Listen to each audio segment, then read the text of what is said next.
अस्सलाम वालेकुम व्यूअर्स, मैं हूं आपका होस्ट अब्दुर्रहमान और आज डिस्कस करेंगे आईएमएफ से आने वाली एक खतरनाक खबर जिसमें आईएमएफ ने पाकिस्तान को आसान शराइत पर कर्जा देने से इनकार कर दिया है। जी हां, जब वक्त था उस वक्त ये हुकूमत आईएमएफ के साथ सीधी हुई थी, लेकिन अब जब हम मुश्किल हालात में हैं तो उन्होंने हमें किसी किस्म की कंसेशन देने से साफ इनकार कर दिया है।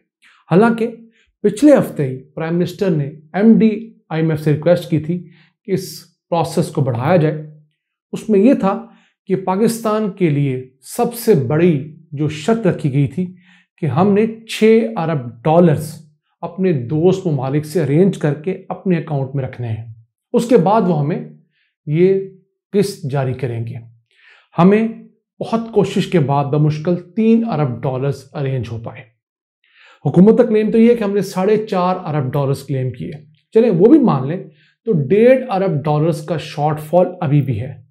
सऊदीया ने 2 अरब डॉलर कमिट किए, 1 अरब डॉलर यूएई ने कमिट किए, 1.5 अरब डॉलर हुकूमत का कहना यह है कि उसने मुख्तलिफ बैंक से और वर्ल्ड बैंक वगैरह से फाइनेंस करवाए।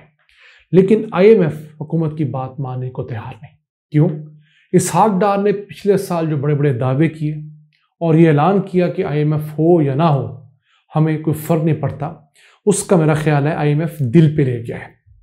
और हालात यहाँ तक आ गए हैं कि जो हुकूमत पहले कहा करती थी कि हमारे पास आईएमएफ का प्लान बी भी है, यानी अगर हमें आईएमएफ से पैसे नहीं भी मिलते तो हम कहीं और से पैसे अरेंज कर लेंगे, किसी दोस्त मुल्क से, किसी बैंक से। लेकिन अब हुकूमत की वजीर ममलिकत बराए रेवेन्यू, बराए फाइनेंस डॉक्टर आयशा बाशा ने कह दिया कि हमारे पास आईएमएफ ही वाहिद ऑप्शन है, हमारे पास कोई प्लान बी नहीं है, जैसा कि दावा इसहाक डार किया करते थे।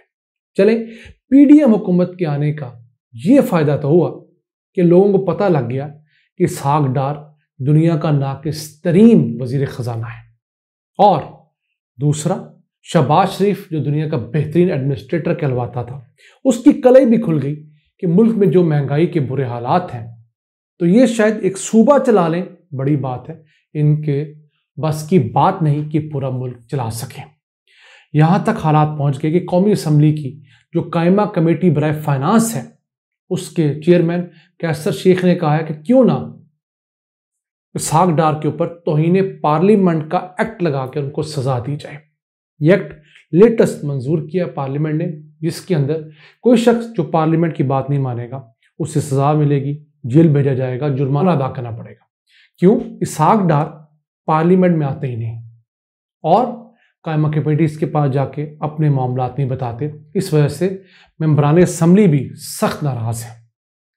पाकिस्तान के हालात आईएमएफ के प्रोग्राम में ना जाने की वजह से ये हुए हैं कि $8.285 का है। अगर हम पिछले साल सितंबर में ही आईएमएफ के पास चले जाते, जो रूटीन में हम जा रहे थे, मिफ्ता इस्माइल ने जो रास्ता खोला हुआ था, तो इस वक्त $250 से ज़्यादा का नहीं होना था। और फिर हमारी एक्सपोर्ट्स जो इस दफ़ा 12% गिरी हैं वो भी शायद 4-5% गिरती। हमें $3.5 अरब डॉलर का लॉस जो एक्सपोर्ट्स गिरने की वजह से हुआ है वो भी ना होता, रेमिटेंसेस भी ना गिरती।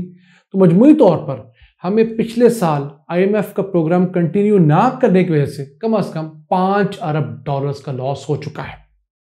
ये पैसे हमने एक्सपोर्ट्स कम करके गवाए, रेमिटेंसेस घटा के गरवाए, फिर आईएमएफ से पैसे नहीं आए। 2.6 अरब डॉलर्स आना था, सिर्फ वो नहीं आया। इसके अलावा यहूदी का निज़ाम जो है वो ये है कि आईएमएफ बड़ा दरवाज़ा है, घर का मेन गेट है, अगर वो खुलेगा तो उसके बाद छोटे दरवाजे खोलेंगे। वर्ल्ड बैंक भी आपको पैसे दे देगा, एशियन डेवलपमेंट बैंक पैसे दे देगा, आपको इस्लामिक डेवलपमेंट बैंक भी पैसे दे देगा, लेकिन पहले आपने आईएमएफ की शराइत पूरी करनी है। हमारी मौजूदा हुकूमत चूंकि आईएमएफ के साथ सीधी हो गई तो बड़ा दरवाज़ा इसहाक डार के आने के बाद बंद हो गया। अब हमें दुनिया की कोई लैंडिंग एजेंसी, कोई बैंक पैसे देने को तैयार नहीं। वो कहते हैं कि आप पहले अपना हाउस इन ऑर्डर करें, आप अपने मुल्क में उतने खर्चे करें जितने आप कमाते हैं। तो वो हमारे बस की बात नहीं। क्यों? हमने बहुत सारे तबकों को मराहत दी हुई है क्योंकि उनसे हमें वोट मिलता है। मैं मिसाल देना चाहता हूँ, पाकिस्तान में जो दुकानदार हैं, रिटेलर्स हैं, डिस्ट्रीब्यूटर्स हैं, होलसेलर्स हैं, इनकी तादाद तकरीबन 35 लाख है। वो दुकानें जो खोखे नहीं हैं, प्रॉपर दुकानें जो हैं, उनकी तादाद 35 लाख है। उनमें से सिर्फ 3 लाख दुकानदार ऐसे हैं जो इनकम टैक्स देते हैं। अगर हमारे इस रिटेल सेक्टर को देख लें, जो करियाने की दुकानें हैं, जो सुपर स्टोर्स हैं, जो अकबरी मंडियां हैं, जो होलसेल स्टोर्स हैं, इनकी सालाना जो ट्रेड है वो 20 ट्रिलियन रुपए है। जी हां, ये सालाना 20,000 अरब रुपए का कारोबार करते हैं और टैक्स कितना देते हैं? 25 अरब रुपए। यानी बमुश्किल ये लोग 1% टैक्स अदा करते हैं। तो आप हालात देख लीजिए कि मुल्क कैसे तरक्की करेगा। हालांकि ये रिटेल सेक्टर जो है ये मुल्क की मईशत का 18% है, तो इनको हमारे टैक्स नेट में भी 18% कंट्रीब्यूट करना चाहिए था। चले 18 ना करते, 10% कर देते, 5% ही कर लेते, तो तब भी पाकिस्तान को कहीं ज्यादा टैक्स मिलना था। अगर हम अज्यूम करें कि इस सेक्टर से हम सिर्फ 5% टैक्स लेंगे तो यही सेक्टर हमें 125 अरब रुपए का रेवेन्यू हर साल दे सकता है। यानी 100 अरब रुपए सिर्फ उन बड़े दुकानदारों से कलेक्ट किए जा सकते हैं जो कि लाखों रुपए की सेल करते हैं। मैं छोटे दुकानदारों की बात नहीं कर रहा, मैं खोखों की बात नहीं कर रहा, बड़े दुकानदार जो है।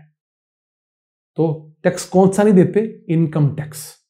याद रखिएगा, इनकम टैक्स उस शख्स पर लागू होता है जिसकी सालाना आमदन 6 लाख रुपए से ज्यादा हो। तो जो दुकानदार भी 6 लाख रुपए से ज्यादा कमा रहा है उस पर इनकम टैक्स लगता है। उससे छोटा दुकानदार है उस पर टैक्स लगता ही नहीं। तो ये लोग करते क्या है? बड़ा स्मार्ट प्ले करते हैं। ये छोटे दुकानदारों को बहला फुसला कर, उन बेचारों के कपड़े तुड़वा कर, गले में रोटियां डलवा कर एहतजाज करवाने के लिए आगे ले आते हैं और बड़े दुकानदार उसके पीछे बच जाते हैं। मिफ्ता इस्माइल ने गुज़िश्ता साल एक टैक्स प्रपोज किया था कि छोटे दुकानदारों पर 3,000 रुपया और बड़े दुकानों पर 10,000 रुपया टैक्स लगेगा। उनका ख्याल था कि इससे 25-30 अरब रुपए एडिशनल आ जाएंगे, लेकिन ये चले गए मरियम नवाज के पास।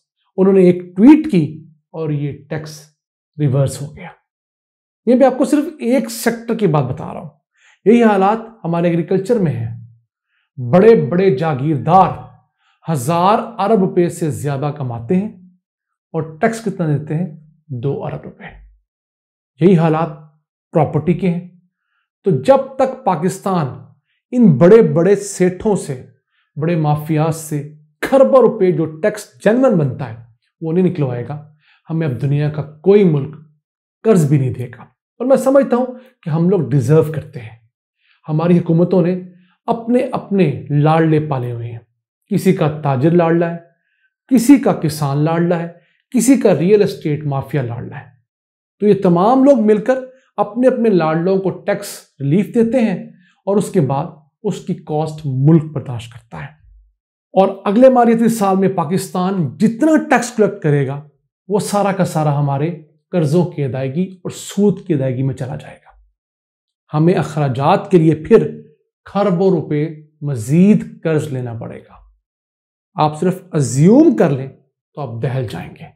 हम अल्लाह से दुआगो हैं कि हम पर रहम खाए, मुल्क में हालात बेहतर हों ताकि हम लोग भी कुछ सुख का सांस लें। आज के लिए इतना ही। अपने मेज़बान अब्दुल रहमान को इजाज़त दीजिए। अल्लाह के बाद।